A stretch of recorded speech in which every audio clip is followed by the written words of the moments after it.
Hello friends, welcome my YouTube channel. तो दोस्तों, आज के इस वीडियो में हम ज्योग्राफी के 25 मोस्ट इंपॉर्टेंट क्वेश्चन देखेंगे जो आपके सभी आने वाले एग्जाम के लिए महत्वपूर्ण होंगे। तो इसलिए आप वीडियो को बिना स्किप के पूरे एंड तक देखते रहिए। तो चलिए आज का वीडियो शुरू करते हैं। तो यहाँ पर आज का पहला क्वेश्चन है, लोकटक झील किस राज्य में स्थित है।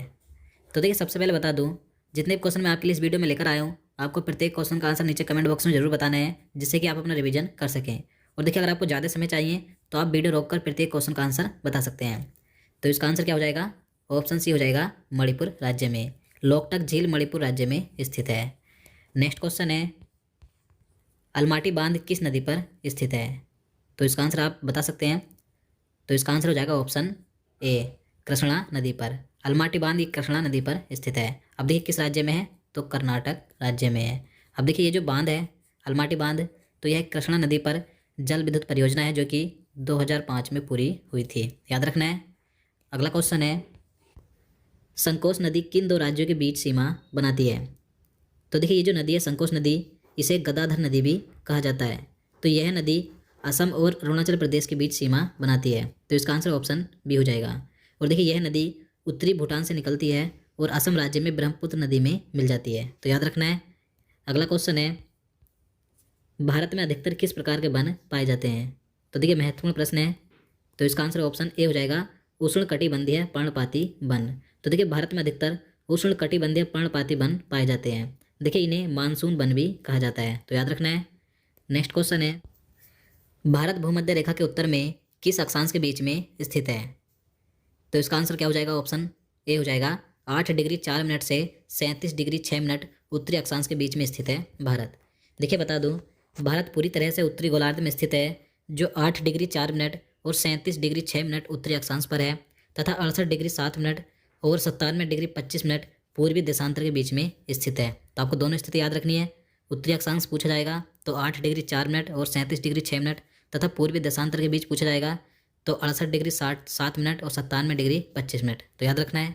चलिए नेक्स्ट क्वेश्चन है, काचिन पहाड़ियाँ भारत की किस देश के साथ सीमा का निर्माण करती हैं।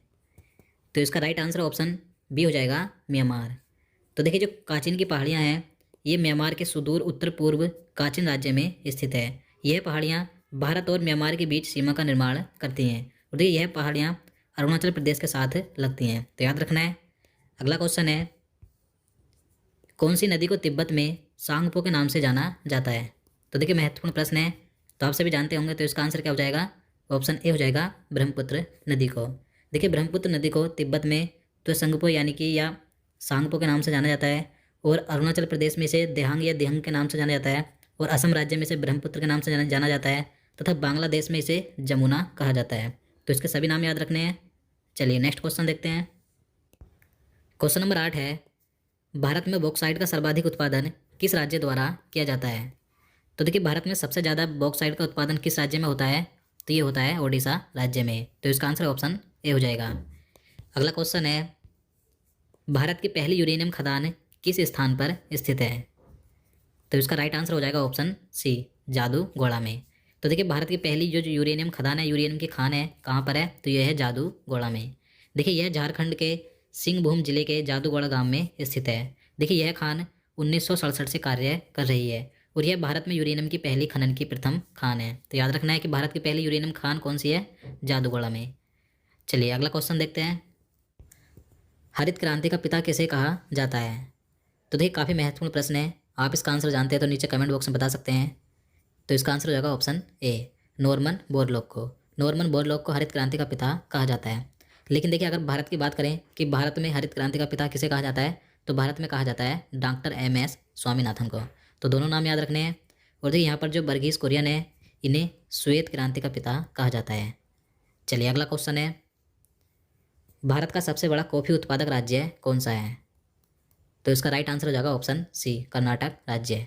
कर्नाटक राज्य भारत का सबसे बड़ा कॉफ़ी उत्पादक राज्य है, यानी कि भारत में सबसे ज़्यादा कॉफ़ी का उत्पादन किस राज्य में होता है, कर्नाटक राज्य में। नेक्स्ट क्वेश्चन है, कांगेर घाटी राष्ट्रीय उद्यान किस राज्य में स्थित है। तो इसका सही आंसर ऑप्शन ए हो जाएगा, छत्तीसगढ़ राज्य में। तो देखिए, जो कांगेर घाटी राष्ट्रीय उद्यान है, इसे 1982 में भारत सरकार द्वारा राष्ट्रीय उद्यान घोषित किया गया था। तो ये छत्तीसगढ़ राज्य में स्थित है। अगला क्वेश्चन है, सिंधु नदी की कौन सी सहायक नदी मानसरोवर झील से निकलती है?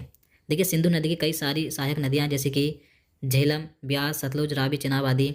तो जो यहाँ पर सतलुज नदी है यह तिब्बत में मानसरोवर झील से निकलती है, तो इसका आंसर ऑप्शन सी हो जाएगा। अगला क्वेश्चन है, तुलबुल परियोजना किस नदी पर स्थित है? तो देखिए जो तुलबुल परियोजना है यह जम्मू कश्मीर में झेलम नदी पर स्थित है, तो इसका आंसर क्या हो जाएगा? ऑप्शन सी हो जाएगा, झेलम नदी पर। अगला क्वेश्चन है, निम्नलिखित में से किस बंदरगाह को अरब सागर की रानी कहा जाता है? तो देखिए महत्वपूर्ण प्रश्न है, तो इसका राइट आंसर ऑप्शन डी हो जाएगा, कोच्चि बंदरगाह को, यानी कि कोचीन बंदरगाह को। तो देखिए जो कोच्चि बंदरगाह है यह एक प्राकृतिक बंदरगाह है जिसे कि अरब सागर की रानी कहा जाता है। और देखिए मैं आपको बता दूं, मैंने पहले ही जो भारत के प्रमुख बंदरगाह हैं उनका एक पूरा वीडियो बनाया हुआ है। अगर आप उस वीडियो को देखना चाहते हैं तो आप चैनल में जाकर देख सकते हैं, काफ़ी महत्वपूर्ण वीडियो है। चलिए अगला क्वेश्चन देखते हैं, भारत में सर्वाधिक क्षेत्रफल पर किस मिट्टी का विस्तार है? तो देखिए भारत में सबसे ज़्यादा क्षेत्रफल कौन सी मिट्टी पाई जाती है? तो ये है जलोढ़ मिट्टी, तो इसका आंसर ऑप्शन ए हो जाएगा।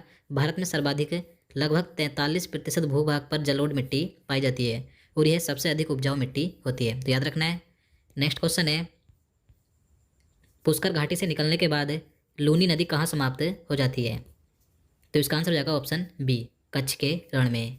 तो देखिए जो लूनी नदी है इसका उद्गम राजस्थान के अरावली पर्वत श्रेणी में पुष्कर घाटी से होता है और यह नदी गुजरात के कच्छ के रण में समाप्त यानी कि विलुप्त हो जाती है। चलिए अगला क्वेश्चन देखते हैं, सबसे उच्च कोटि का लोहा कौन सा होता है? तो देखिए सबसे उच्च कोटि का लोहा होता है मैग्नेटाइट, तो इसका आंसर ऑप्शन ए हो जाएगा। देखिए मैग्नेटाइट सबसे उत्तम कोटि का अयस्क है, इसमें देखिए 70% धातु अंश पाई जाती है, तो याद रखना है सबसे उच्च कोटि का लोहा होता है मैग्नेटाइट। इसके बाद होता है हेमेटाइट, फिर लिमोनाइट, फिर सिडराइट। चलिए अगला क्वेश्चन है, भारत और बांग्लादेश के बीच फरक्का बांध विवाद किस नदी के जल बंटवारे को लेकर है? तो ये है गंगा नदी के बंटवारे को लेकर, तो इसका आंसर ऑप्शन ए हो जाएगा। तो देखिए जो फरक्का बांध है यह पश्चिम बंगाल के मुर्शिदाबाद में गंगा नदी के किनारे स्थित है। जो भारत और बांग्लादेश के बीच एक विवाद है जल बंटवारे को लेकर, तो ये कहाँ किस नदी को लेकर है? गंगा नदी को लेकर। चलिए अगला क्वेश्चन है, निम्नलिखित में से किस पर्वत को 5 ट्रेजरस ऑफ ग्रेट शो कहा जाता है? तो देखिए 5 ट्रेजरस ऑफ ग्रेट शो किस पर्वत को कहा जाता है? तो ये कहा जाता है कंचनजंगा पर्वत को, तो इसका आंसर ऑप्शन सी हो जाएगा। और देखिए यह पर्वत सिक्किम और नेपाल में है और यह विश्व का तीसरा सबसे ऊंचा पर्वत है। इसकी ऊंचाई है 8,586 मीटर, याद रखना है। चलिए अगला क्वेश्चन है, गंगा की मुख्य शाखा को बांग्लादेश में किस नाम से जाना जाता है? तो देखिए काफ़ी महत्वपूर्ण प्रश्न है, कई बार पूछा जाता है कि गंगा नदी को बांग्लादेश में किस नाम से जाना जाता है? तो पद्मा नदी के नाम से जाना जाता है, तो इसका आंसर ऑप्शन बी हो जाएगा। और देखिए बता दूं, जब ब्रह्मपुत्र और गंगा नदी का संगम होता है तो इनकी जो संयुक्त धारा है उसे मेघना कहा जाता है, जो कि सुंदरबन डेल्टा का निर्माण करते हुए बंगाल की खाड़ी में जाकर गिर जाती है, तो याद रखना है। चलिए नेक्स्ट क्वेश्चन देखते हैं, निम्न में से कौन सी अक्षांशीय रेखा भारत को 2 भागों में बांटती है? तो ये है कर्क रेखा, तो इसका आंसर ऑप्शन बी हो जाएगा। देखिए कर्क रेखा भारत के 8 राज्यों से होकर गुजरती है, जो कि कई बार पूछ लिए जाते हैं, तो मैं आपको बता देता हूँ। देखिए कि जो कर्क रेखा भारत के 8 राज्यों से होकर गुजरती है, जो कि हैं गुजरात, राजस्थान, मध्य प्रदेश, छत्तीसगढ़, झारखंड, पश्चिम बंगाल, त्रिपुरा और मिजोरम, तो इन 8 राज्यों से होकर गुजरती है भारत में कर्क रेखा, याद रखना है। चलिए अगला क्वेश्चन देखते हैं, निम्न में से किस पर्वत श्रेणी में दोदा बेटा चोटी स्थित है? तो ये है नीलगिरी पर्वत श्रेणी में, तो इसका आंसर ऑप्शन ए हो जाएगा। तो देखिए तमिलनाडु राज्य में नीलगिरी पर्वत श्रेणी की सबसे ऊंची चोटी कौन सी है? तो वो है दोदा बेटा, तो याद रखना है। देखिए इसकी ऊंचाई है 2,637 मीटर। चलिए अगला क्वेश्चन है, इनमें से कौन सी महासागरीय धारा ठंडी धारा है? तो देखिए इन चारों ऑप्शन में से बताना है कि कौन सी एक महासागरीय ठंडी जलधारा है। तो ये है लैब्राडोर धारा, तो इसका आंसर ऑप्शन सी हो जाएगा। बाकी ये तीनों ये गर्म जलधाराएं हैं, याद रखना है। चलिए नेक्स्ट क्वेश्चन है, एशिया और उत्तरी अमेरिका महाद्वीपों को अलग करने वाली जल संधि कौन सी है? तो ये है बेरिंग जल संधि, तो इसका आंसर ऑप्शन सी हो जाएगा। तो देखिए जो बेरिंग की खाड़ी है यानी कि बेरिंग जल संधि है, तो यह उत्तर पूर्वी एशिया और उत्तर पश्चिमी उत्तर अमेरिका को पृथक करने वाली एक खाड़ी है, तो याद रखना है। तो दोस्तों आज के लिए इतना ही, उम्मीद करता हूँ आपको वीडियो पसंद आया होगा। अगर आपको वीडियो अच्छा लगा हो, आपके लिए हेल्पफुल हो, तो प्लीज़ वीडियो को लाइक और शेयर करना, साथ ही चैनल को भी सब्सक्राइब कर लेना। तो चलिए मिलते हैं नेक्स्ट वीडियो में। जय हिंद, जय भारत।